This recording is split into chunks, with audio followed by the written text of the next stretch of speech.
Here, somebody stopped listening from this point, it's what getting interested. It took me 18 months, I remember 18 months to found the first deal. And I remember clearly what I did for the first 18 months to be able to make that deal when it happened. I did preparation. Not only the Canadian or the South America, when the COVID happened, we had internal migration because of the taxation. We have a state that has no income tax, the corporation in New York has more than 10%, so does California. So when COVID triggered those people to explore Miami, they never went back. So I'm more recommending someone, and also try to use my own advice, is to see the need of the client versus to impose new ideas of like, let's invest in that because it's gonna generate speculation. I'm not a speculator. When I work with buyers and listen to this project, I believe sponsored by JP Morgan. JP Morgan is the largest global institution. They don't give money to buildings left and right. So knowing that you guys have 560 million you guys got? Yes, one of the largest. So let's give it confidence. Welcome to another episode of Behind the Skyline podcast. I am your host, Elliot Lee, and today we are honored and pleasured to have Daniel Tzinker join us.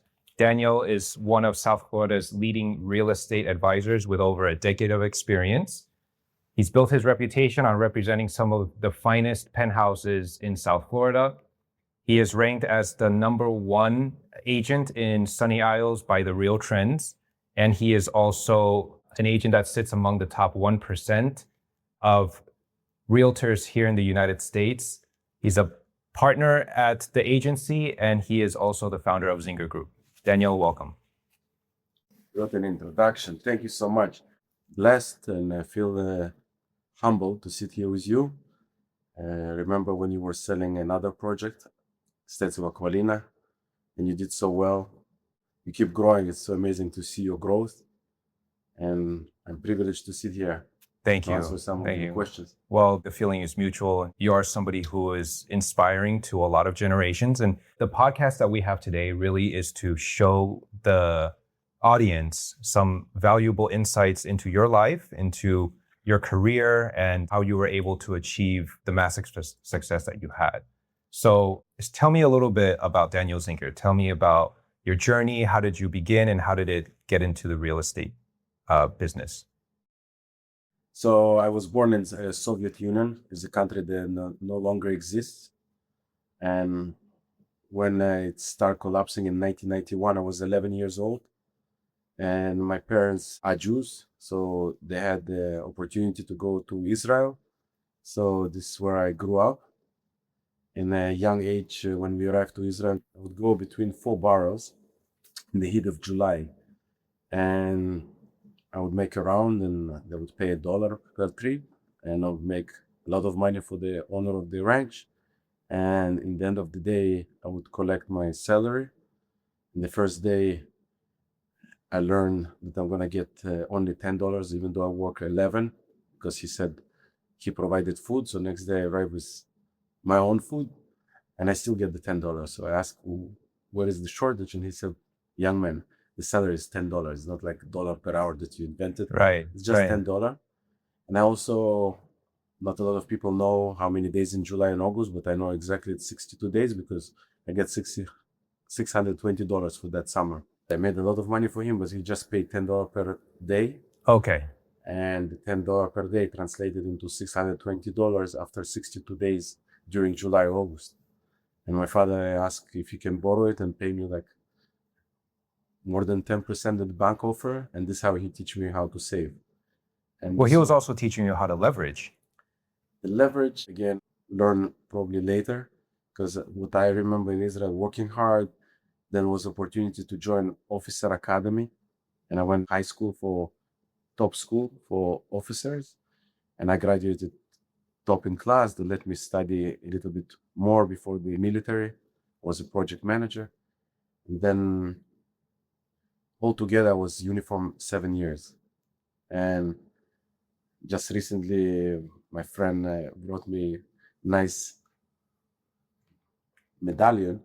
So when you say uniform, that's when you were in the military, in the Navy. Yeah, Israeli Naval Attaché to the United States. Look at that.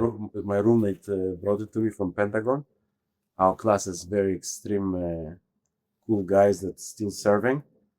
And I think my entrepreneurship sense came after the military, because working hard from the moment we arrived to Israel, going to officer academy at 15, going to the Navy at 19, and coming to America some around 20 years ago, 2026. But the jumps are like, so once I'm graduating the officer academy, going to military, there is a period of life I want to finish military, because I realized that I always have creative juices in me. Right. I always have the sense of like how to do things more efficient, effective, and it was discouraged in military. Because everything is about discipline. Everything is about staying in the block of when they tell you what to do. And I think we can do it even way better. They said, listen, there's hierarchy. There's a hierarchy. Yeah. So you're in this position. There's a captain of the base. Yeah. But we can tell captain of the base. So you're never really free. He said, but right? Captain of the base has a captain of the region. Right. So we can go from the captain of the base to the region. I said, but the captain of the region has the captain of the Navy. So I realized there is no value for my creativity and my desire to do it better. So I started discouraging, and I thought not to stay in the military. I asked my parents.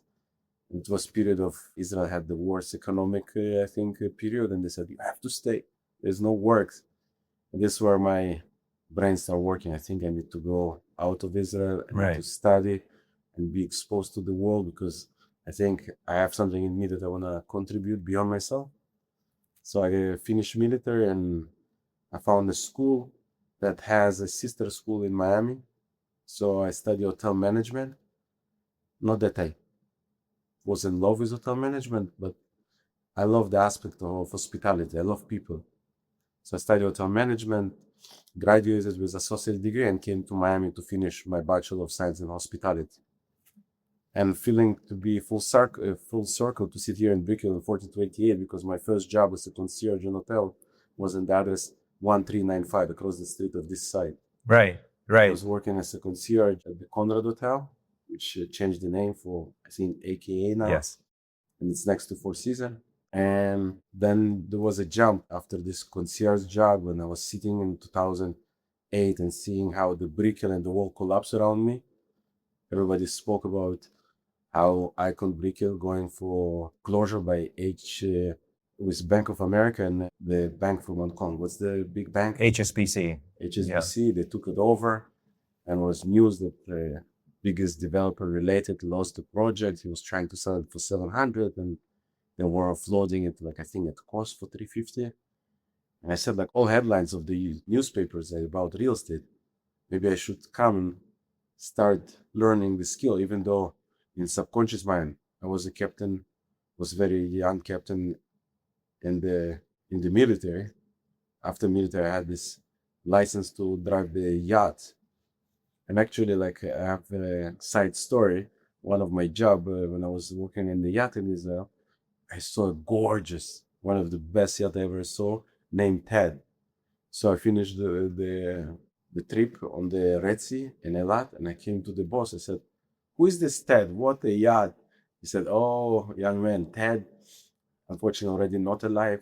Ted Harrison established a company called Carnival Cruise, and Carnival Cruise Corporation still exists. It's run by Mickey Harrison. And he left this and went to America and built a huge company. I said, I'm going to do the same. He said, I don't know how you're going to do it. You have like $12 salary to drive the ship. How are you going to do it? And I think you also don't know English. I didn't know English. And he said, would be interesting to watch. And then he saw me working in the summer every day, like I was working as a 12 years old boy with the horse. Right. He started saying, like, I think you're going to make it to America. And start working not just captain. I start selling the tickets for the yacht that I'm driving. Right. And I accumulated money for tuition abroad. And when I found this school of hotel management with a sister properly, I applied and invested all my money into education. That's how I found myself in Miami. So looking back at your life from the experiences of when you were younger, when you were 11, all the way through to the military and then coming into hospitality where you kind of transitioned and you were able to become a little bit more creative, what were some of the life lessons along the way that has impacted all of that, that has made you like kind of set you up to get into the real estate business? Real estate, I think, was subconscious, was not planned move. Like I said, I thought I'm gonna be selling maybe yachts, because while I was a concierge in hotel, connecting people with pleasure, I realized that in sales I will do the most money. And I thought the sales of the yacht, because I know how to drive a yacht, this is where I'm gonna make my money in sales career. But I didn't know anyone that needs a big yacht. I only saw this Ted yacht of Ted Harrison, who is no longer alive. And I also thought maybe I can sell jets, but I didn't have jet license, and like I didn't understand anything about jets. Right. And headlines was about real estate. Right. So it was like opportunity found me. But then when I came to real estate, everything was defaulting.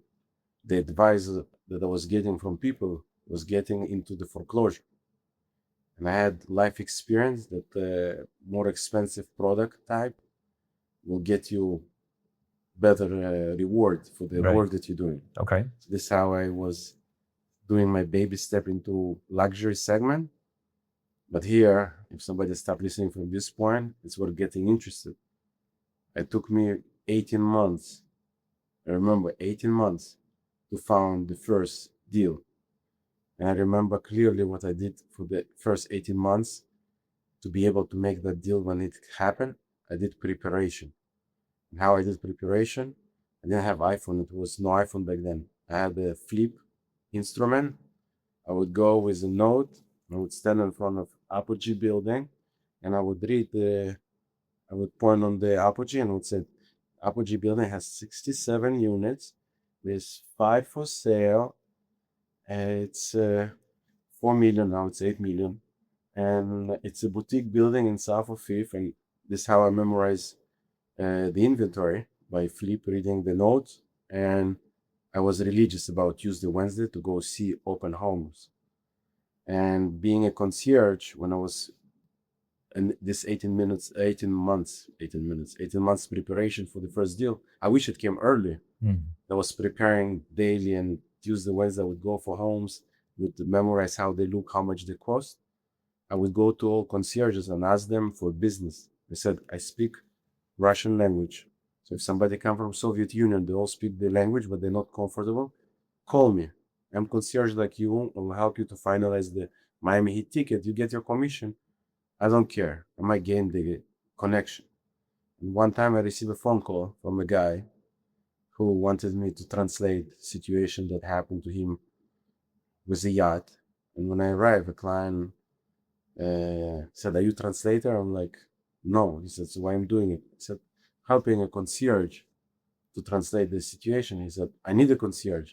Can you be a concierge? I said, I can be a concierge, but I do concierge as a side hustle for the people that use me in real estate. Minding you, I didn't do a real estate deal yet. I'm sitting there talking like that, and he said, yeah, you look too young and you don't know nothing. Like, can you test me that I know something? He said, are you comfortable to jump on the yacht, go to the Biscayne Bay, I point out on the house? If you know anything, I have a chance. If you don't know, we're gonna pull back to Zuma and you jump off the boat. I'm like, I'm down. Can you imagine the pressure? I'm like, shit. So we go on Biscayne Bay and on around North Bay Road, stop the yacht, and he's pointing on the house 48, 4580 North Bay Road. I've been in this house maybe 3 times on the open houses era that I'm religious about it. I'm still doing it on Tuesday, not Wednesday, once a week. He pointing on the house. He's like, do you know this house? I'm like, yes, I do. He said, are you sure? I'm like, I'm sure. He said, not from brochures. Have you been in the house? I'm like, I've been in the house. I don't believe you. Guide me through the house. I'm like, you're coming inside. Everything's Venetian plaster. On the brown side, there's a stairs to the right. On the left, there's a bar area and the pool table. You're right. What's your price opinion? I'm like, it's listed for 25, but I would probably guide you to pay 20. He said, okay. We're not dropping you from Zuma. We have a deal. What do you think we can get it for? I I said, before we get in, I think we should go see 10 other homes in this price point. And I would rather jump in Zuma. I don't need the lunch. I want to go prepare for tomorrow. And this is how we finished that day. Long story short, a year later, he bought that exact home. I flew to Russia, signed his dad. His dad was the guy who signed on his behalf. And this was my first deal in real estate. Wow. What a story. What a story. The house purchased 20 million, and the land next to it also been absorbed by the guy. He later flipped it for 38 million a few years later. So with this part not important, but Irina think I need to verbalize how much it was. It's a quiet luxury. 1428 is a quiet luxury. No, it's We're not mentioning the $100 million deals. I think it's great. I think it's great that you actually mentioned the price of what you were able to help your clients achieve. So having that experience, how do you see the current real estate market the way that it is now? I'm seeing something very interesting. I'm sure people that read headlines also witnessing it. We're having some gigantic transaction in the marketplace. I feel personally that in the condo segment, where I specialize in, being in the segment that sell penthouses, I sold more than 30 penthouses in my career. So naturally, I gravitate to sell also other more simple condos, not only the penthouse. So in this condo segment, the 3 million to 5 million, it's very difficult. We just closed a deal in Muse. We were having like 400 days on the market. It was not vacant. I always put a tenant there based on the seller, but they bought it in the high of the COVID. It was difficult to achieve the same price. It took us 400 days. Of course. So this segment is very slower. But the average also days on the market for those places on the water are 300 in mine. It's not like in other places in the country, because I'm part of the 150 offices. So in some market, they price the apartment lower than the market, and they have bidding war that's going right. on. Yes. In Miami, it's always above the market. Yeah. And it's not typical that you see that type of 10% above the market. So it's like, if you know that you're willing to surrender for 20 million, don't go put it for 29, put it for 22. Right. So in the segment that I mentioned, it's challenging, but the 10 million plus, it's flying from the shelf. Yeah. Flying off the shelves. I believe you guys have place in the States of Aquarina. I just had a deal, 13 million off market, and it was second time that I'm selling there. I think you remember last year I sold 13.5, 1607. Yes. So I sold something similar this week. And also the North Tower we did with Michael Ludwig, the lower penthouse at 12. So those one are moving. And they're moving pretty fast, not 300 days. They usually observe within 100 days, which for me indication like 100 days on the market is cool. So this is what I see in the market. So very expensive. And also the headlines. When a guy like Bezos come and buy a compound for 270 million, or when Zuck coming and buying for 170 million, they secondary people, they are the founders, but the secondary people who comes, the CFOs, they're also not the regular millionaires. They're usually the first people of the company. They're also almost billionaires or kind billionaires. So those one coming, they're buying homes for 20 million plus. Right. They're buying condos for 8, 10, 12.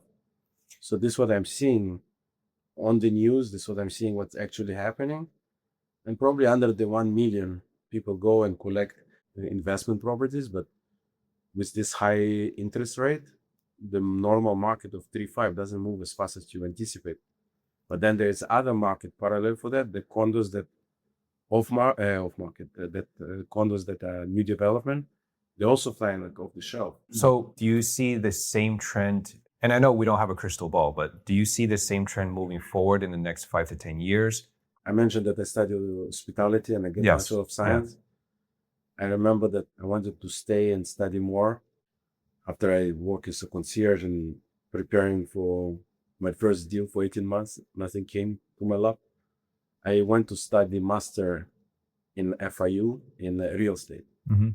And I remember the professor said the following, that Miami market doesn't work by the book, because it's always here a surprise. Either South American buying, either There's the always a Russian. demand. There's always a demand that's Right. coming. That so whatever we teach in the book, the supply and demand, it's not such an applicable thing, because when the world collapsed and Miami also collapsed with that, the rebound was so fast eventually. Right. And since then, it's not only the Canadian or the South American. Now, when the COVID happened, we had internal migration because of the taxation. We have state that has a no income tax for corporation, and New York has more than 10%, and so does California. So when COVID triggered those people to explore Miami, they never went back. Right. Some went back, but like majority stayed here and created new wave.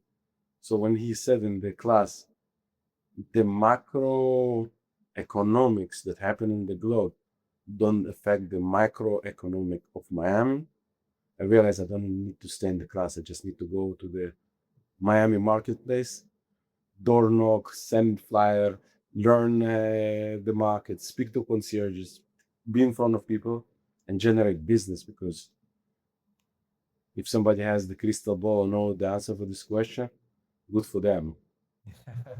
Then you test by the time, Right. and you understand that like Miami market has the best answer. It's here to stay, because there's people that know those analytics. You have Anna Analytics, and you have Craig Stednitsky that does Miami Report.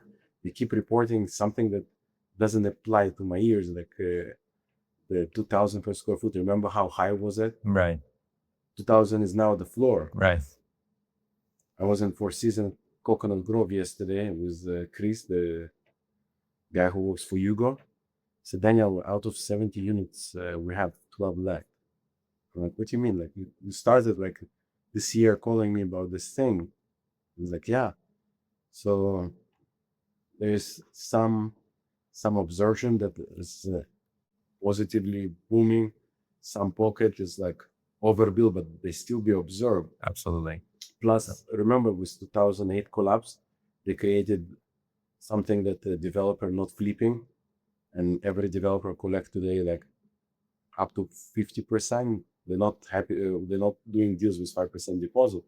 So most of the development, 9 out of 10, it's very healthy. Right. Like our development, we are accepting 40% down deposits right now because we already obtained our construction loan here at 1428. So I want to kind of bridge this conversation into, I know that you specialize in the condo segment, especially also with penthouses. I want to take the opportunity to now bridge the conversation with pre-construction industry. So knowing what you know and the clients that you have, when you have a buyer, at what point do you recommend for the buyer to purchase a pre-construction as opposed to like a resale? Very good question. I like to share with you that I like to read the room. I don't like to impose my ideas on the client. Sure. So it's depend on the client, and let me see if you can resonate with that.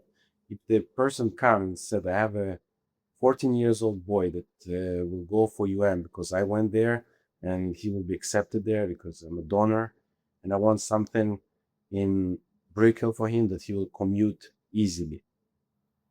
So he will say which building you believe it's good and will be in 4 years complete. It's one ask, one particular demand. So you will go after the building that will be ready in 4 years. Correct. Right. Or you will have the guy who says, it's summer, I can skip this season because I already rented the place for a year. But which building will be built by the end of this year or beginning of next year that I can arrange it for 2027? You will have different type of product to offer, completely different one. Right. So I'm more recommending someone, and also try to use my own advice, is to see the need of the client versus to impose your ideas of like, let's invest in that because it's gonna generate, it's speculation. I'm not a speculator. When I work with buyers, I'm listener. When I work with sellers, majority of my business nowadays is work with sellers, promote penthouses, promote luxury homes. it's different sets of skills. I have active social media. I love marketing. I have a degree in marketing. So I go and implement whatever is trending. Nowadays, we have AI tools. So we go to AI tools and try to do our best with AI tools. We have ReChat, we have Sarah Broker, we have a bunch of tools that we are implementing today. Sorry that I steer you on the new developments to take me back. I hope it answers your question that new development, when I have a buyer that wants new development, I will give him based on if he wants to move immediately or in 4 years. Right. Also, for new development, I try to take myself back. If the person who said that he's open for my opinion, then we will learn which area he would like to stay in. Let's say he would like to be in Brickell. He's in Brickell. I will prefer to go in person for each showroom that he will be open to. Like, let's say if the budget is 10 million, so your project is qualified, but some project micro units and it's 1 Right. million. So Yeah. if he wants to spend 10 million, we'll go for your project and other project that has this type of inventory, like Mandarin Oriental for season 1428. Then after, I will never overwhelm. I will not take him for more than 5. If I know even more information, I'll try to narrow for 3, because this is what they're hiring us, so not for be a tour guide, but like to direct them for the good option. So after he see the good option, based again from reading the room what he values. If the guy value, like he says, I live in Toronto and I live in particular building, and this building being built here, he might gravitate for this building. So it's can be tricky, but many different scenarios. I'm telling you, like when you work with the buyer, it's pre-construction. It's like open your ears, open your eyes, observe. Be an advisor, not a salesperson. Absolutely. Try to be an advisor. Try not to sit there and compare the who pays the 4% and 5%. Because the person who you do advisory and he loves you, this 4%, it's magnified for the referral, for the future purchase, business, for resale. This is not 4% gain. It's a human. It's a relationship game. It's a relationship game. It's a long-term relationship. It's an investment that you're making into each other. And I love that you brought that up, because most new agents that get into the business, they have a hard time understanding that it really is about understanding your client's needs. And just like you pointed out, a lot of the times the clients will guide you. They will tell you what they're looking for. They will tell you what they need. And I love that you are looking at everything through a consultative approach. And that's what brings so much bottom line to your business. I hope to keep evolving, because I didn't know that when I started. When you're starting, you're always oriented to make your next deal. At least in my situation, because I was an immigrant. It was my second immigration. So remember when I was young, I was in Soviet Union, so I made immigration to Israel. Imagine writing like this in the beginning and then go different direction. Right. And then I came here, I went for the original direction. You being Asian, so I think you. Yeah, it's crazy. We go up, down, from right to left. That's how the writing goes. So you can relate to that. Yeah, and then but as the cities modernized, we started writing from left to right, and just like the typical American way. So it's a language that really goes back thousands of years. It's, we have a simplified version, we have a traditional version. I hope I will have my podcast studio that I can take you for the interview. You tell me about your life, because I have desire to make a podcast to humanize people, because we're all dressy, we're all sleeky, we're all behind those beautiful properties. I want to sit in front of people and say, what you about? Can you tell me one thing? Because I believe nowadays that I have a family, it's first thing for me. And second, to maintain good integrity with the family, it's probably honesty and loyalty. And this is the colleagues that I want to be surrounded with. I'm sure you are the same. That's why I'm here. When you text me and said, can you come here? I have a flight in less than 24 hours. I'm not packed. And I said, let's go. Well, thank you so much. We're very honored to have you here. When you look at other projects that you've seen and coming here with us at 1428 today, what differentiates from this project that you've seen versus, let's just say, other projects in Brickell, for example? What I'm looking at when the client made his mind and he wants to buy, they ask me like, what's the caveat? What can be the like? Let's look at the team behind it. When you look at the architect of your project, Antonio Citer, I saw his previous project. They're like one of one. It doesn't do like mass production. Then you look in the if there is financial commitment of the bank that will sponsor this project. This project, I believe, sponsored by JP Morgan. JP Morgan is the largest world institution. They don't give money for buildings left and right. So knowing that you guys have a 560 million you guys got, Yes, one of the largest. one of the largest, so it's give you confidence. So I always look at the team, and this is what I like in you guys' approach. I also noticing that your CEO, he's like a trailblazer. He didn't rely on the brand. I'm a fan of hospitality branded building.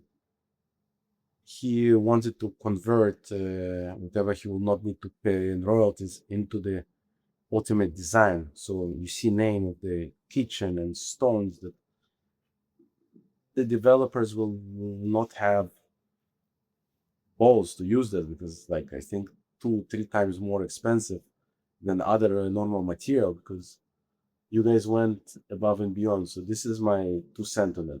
I love that. Thank you so much. And I don't want to take away from you because it's on you to sell this project at the amazing Of high course, price. of course. And it's gonna be hopefully easy for you because I'm overly impressed by everything you guys do here. We love Also, to your have. showroom is not like for tricksters for like 1 year, 2 year. You guys like committed here like 20+ million. You build out of this mansion an amazing showroom. I hope you guys have all the right success because everything seems like you're doing it right way. Thank you. I think one thing that really makes realtors so valuable that I think is forgotten by the market is the fact that, we really have our finger on the pulse. And what I mean by that is that when you hear news articles and you see quarterly reports, these quarterly reports are based off of news that's already happened 3-4 months ago. Mm-hmm. But the people who are in the field every day, fighting day in, day out for their clients, has the real information and the data that's on the market that is current real time for today. And so I think it's so valuable what you have brought to the table with us, the insights that you bring to a lot of the client interactions and understanding the market in and out. So for our final question, if you took all of your collective experience and you went back to Daniel on year one when you started in the real estate business, what advice would you give yourself? I think you will understand my advice very well. I don't know if the audience will understand. Being a now listing agent, my clients are the realtors. While I started, I thought it's enemies. The other realtor can take away from my plate. As much I grew and start being more God believer, I realized everything already maktub, like the Arab said, or everything already predetermined. So you just need to move in style, with kindness, do whatever it takes to make a deal. Other realtor is potential collaborator. Surround yourself with nice realtors that you trust. When you have off market, share it with them that they can sell it for the client. And I think the biggest investor Warren Buffett teaches that we need constantly evolve and learn.